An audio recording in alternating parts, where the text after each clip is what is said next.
আজ পুরোপুরি ইনার আবদারে বাড়িতে বানানো হচ্ছে সানডে স্পেশাল চিকেন বিরিয়ানি। আর বিরিয়ানি বানানোর জন্য তো সেরকম কিছু চিকেনের সাইজ আনা হয়নি, ফ্রিজে যেমন চিকেন ছিল ওরকম দিয়েই বানানো হবে। তাই চিকেনটাকে জলে ভিজিয়ে দেওয়া হলো, এদিকে তো রাইসটা হয়ে গেছে আর এদিকে বেরেস্তা ভাজা চলছে।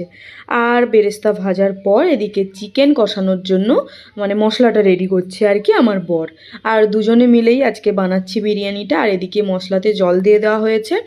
আর তোমরা যদি রেসিপিটা দেখতে চাও তো আমাকে কমেন্ট করতে পারো। আশা করি বিরিয়ানি সবাই বানাতে জানে, নতুন করে দেওয়ার আর কিছু নেই। যদি আমি কিভাবে বানাই জানতে চাও তো কমেন্ট করতে পারো। আর দেখো এদিকে তারপরে বিরিয়ানিটা দমে বসানো হলো।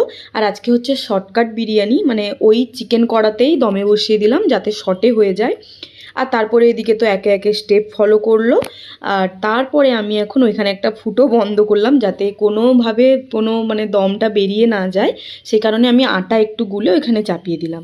আর আজকে আমার বরের আবদার কি জানো, ব্যালকনিতে বসে বিরিয়ানিটা খাবে। আর ব্যালকনিতে বসার কারণ হচ্ছে বাইরে বিশাল মেঘ উঠেছিল আর ঝিরিঝিরি বৃষ্টিও হচ্ছিল। আর এই ওয়েদারে ও এই ফিলটা নিতে চেয়েছিল, ওই কারণে ওর আবদার তো রাখতেই হয়। তাই চলে গেছিলাম ব্যালকনিতে।